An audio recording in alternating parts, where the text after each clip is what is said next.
श्री कृष्णा जय हो। भगत प्रहलाद की भगत प्रहलाद महाराज कह रहे हैं, क्योंकि तुमने अपने बचपन से कृष्ण भावनामृत नहीं शुरू किया, इसीलिए तुम उन्नति नहीं कर सकते। वे अत्यंत कृपालु हैं। उन्होंने हमें यह उत्तम हरे कृष्ण कीर्तन की विधि प्रदान की है।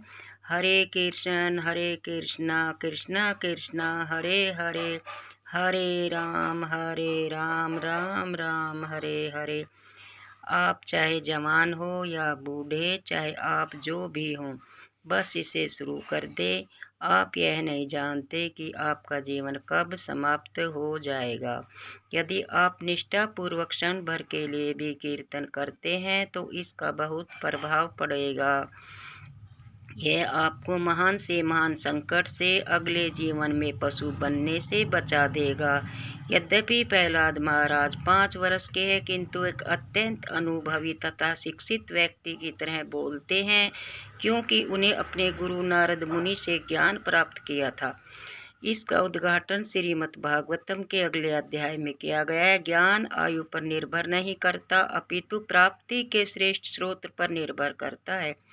केवल आयु में वृद्धि से ही कोई चतुर नहीं बन सकता, ऐसा संभव नहीं है। ज्ञान एक श्रेष्ठ स्रोत से ग्रहण करना होता है, तभी मनुष्य बुद्धिमान हो सकता है। इसमें कोई अंतर नहीं पड़ता कि कोई 5 वर्ष का बालक है या 50 वर्ष का बूढ़ा।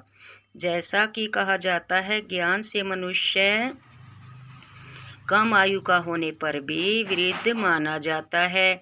यद्यपि प्रहलाद केवल 5 वर्ष के थे, किंतु ज्ञान से उन्नत होने के कारण वे अपने सहपाठियों को सम्यक उपदेश दे रहे थे। कुछ लोगों को ये उपदेश अरुचिकर लग सकते हैं। मान लीजिए कोई व्यक्ति विवाहित है और प्रहलाद का उपदेश है कि कृष्ण भावनामृत ग्रहण कीजिए। वह सोचेगा, मैं अपनी पति को कैसे छोड़ दूं, पत्नी को। हम तो साथ साथ उठते बैठते बातें करते और आनंद मनाते, भला कैसे छोड़ सकता हूँ। पारिवारिक आकर्षण अत्यंत प्रबल होता है। मैं वृद्ध हूँ, मेरी आयु 24 वर्ष की है और मैं विगत 18 वर्षों से अपने परिवार से विलग हूँ। तथापि कभी कभी मैं भी अपनी पत्नी और बच्चों के विषय में सोचता हूँ। यह स्वाभाविक है, किंतु इसका अर्थ यह नहीं है कि मुझे वापस जाना होगा। यह ज्ञान है। जब मन इंद्रियां तृप्त के विचारों में मगन होता है तो यह समझना चाहिए कि यह मोह है। वैदिक प्रणाली के अनुसार मनुष्य को 50 वर्ष की आयु में अपना परिवार छोड़ना ही पड़ता है, उसे जाना ही पड़ेगा। इसका कोई दूसरा विकल्प नहीं है। प्रथम 25 वर्ष विद्यार्थी जीवन के लिए है। 5 वर्ष से 25 वर्ष की आयु तक उसे कृष्ण भावनामृत की सुचारू रूप से शिक्षा दी जानी चाहिए। मनुष्य की शिक्षा का मूल सिद्धांत कृष्ण भावनामृत के अतिरिक्त और कुछ भी नहीं होना चाहिए। तभी इस लोक में तथा अगले लोक में यह जीवन सुखमय तथा सफल होगा। कृष्ण भावना भक्ति शिक्षा का अर्थ है कि मनुष्य को पूरी तरह भौतिक चेतना छोड़ने के लिए प्रशिक्षित किया गया है। यही सम्यक कृष्णा भावनामृत है। किंतु यदि कोई विद्यार्थी कृष्णा भावनामृत के सार को ग्रहण नहीं कर पाता तो उसे सुयोग्य पत्नी से विवाह करने और शांतिपूर्ण गृहस्थ जीवन बिताने की अनुमति दी जाती है, चूँकि उसे कृष्णा भावनामृत के मूल सिद्धांतों का परीक्षण दिया जा चुका होता है। इसलिए यह इस भौतिक जगत में नहीं फंसेगा। जो व्यक्ति सादा जीवन बिताता है, सादा जीवन, उच्च विचार व पारिवारिक जीवन में भी कृष्णा भावनामृत में प्रगति कर सकता है। अतः पारिवारिक जीवन की निंदा नहीं की जाती, किंतु यदि मनुष्य अपनी आध्यात्मिक पहचान भूलकर सांसारिक व्यापारों में फंस जाता है तो वह दुर्गति को प्राप्त होता है।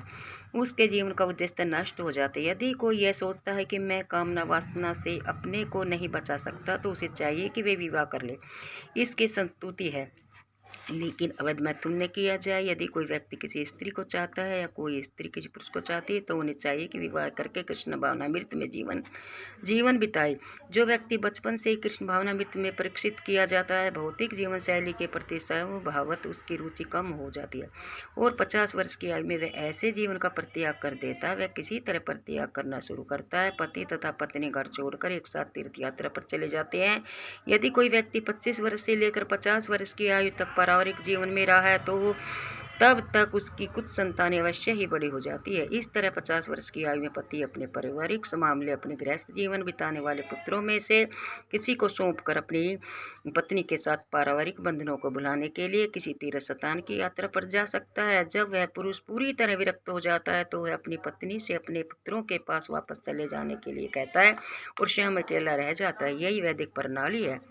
हमें क्रमशः आध्यात्मिक जीवन में उन्नति करने के लिए अपने आप को अवसर देना चाहिए। अन्यथा यदि हम सारे जीवन भौतिक चेतना में ही बंधे रहे तो हम अपनी कृष्ण चेतना में पूर्ण नहीं बन सकेंगे और इस मानव जीवन के सुअवसर को खो देंगे। तथाकथित सुखी पारिवारिक जीवन का अर्थ है कि हमारी पत्नी तथा हमारी संतानें हमें अत्यधिक प्रेम करती है। इस तरह हम जीवन का आनंद उठाते, किंतु हम यह नहीं जानते कि यह आनंद का भोग मिथ्या है और मिथ्या आधार पर टिका है। हमें पलक झपकते ही इस भोग का त्याग करना पड़ सकता है। मृत्यु हमारे वश में नहीं है। भागवत गीता में हम यह सीखते हैं कि जो व्यक्ति अपनी पत्नी पर अधिक आस्था रखता है तो मरने के अगले जन्म में उसे स्त्री का शरीर प्राप्त होता है। यदि पत्नी अपने पति पर अत्यधिक अनुरक्त रखती है तो अगले जन्म में उसे पुरुष का शरीर प्राप्त होगा। इसी प्रकार यदि आप पारिवारिक व्यक्ति नहीं है बल्कि कुत्तों बिल्लियों से अधिक लगाव रखते हैं तो अगले जन्म में आप कुत्ता या बिल्ली होंगे। ये कर्म अर्थात भौतिक प्राकृतिक के नियम है। कहने का तात्पर्य यह है कि मनुष्य को तुरंत ही कृष्ण भगवान मृत प्रारंभ कर देना चाहिए। मान लीजिए कि कोई ये सोचता है मैं अपना यह खेल कूद का जीवन बिताने के बाद जब बूढ़ा हो जाऊंगा और मेरे पास करने के लिए कुछ नहीं होगा तो मैं कृष्ण भगवान मृत संग में जाकर कुछ सुनूंगा। निश्चय ही उस समय आध्यात्मिक जीवन बिताया जा सकता है, किंतु इसकी प्रभूति कहाँ है कि कोई व्यक्ति वृद्धावस्था तक जीवित रहेगा। मृत्यु किसी भी समय आ सकती है। इसलिए आध्यात्मिक जीवन को टालना अत्यंत खतरनाक है। इसलिए मनुष्य को चाहिए कि तत्क्षण कृष्णा भावना मृत्यु के शुभ अवसर का लाभ उठाए। यही इस संघ का प्रयोजन है कि प्रत्येक व्यक्ति को जीवन की किसी भी अवस्था में कृष्ण भगवान मृत प्रारंभ करने का अवसर प्रदान किया जाए। हरे कृष्णा कृष्णा कृष्णा हरे हरे, हरे राम राम राम हरे हरे। कि कीर्तन की विधि से प्रगति दुर्गति से होती है तथा दुर्गति से तथा फल की प्राप्ति तत्काल होती है। हम उन समस्त देवियों स्वजनों से जो कि हमारा व्याख्यान सुनते हैं या हमारा साहित्य पढ़ते हैं अनुरोध करेंगे कि घर पर खाली समय में हरे कृष्ण कीर्तन करें और हमारी पुस्तकें पढ़िए। हमारा अनुरोध है। हमें विश्वास है कि आपको यह विधि अत्यंत सुखकर प्रभावशाली लगेगी। जय श्री कृष्ण। हरे राम राम राम हरे हरे, हरे कृष्ण कृष्णा कृष्णा हरे हरे। जय श्री कृष्ण। राधे राधे।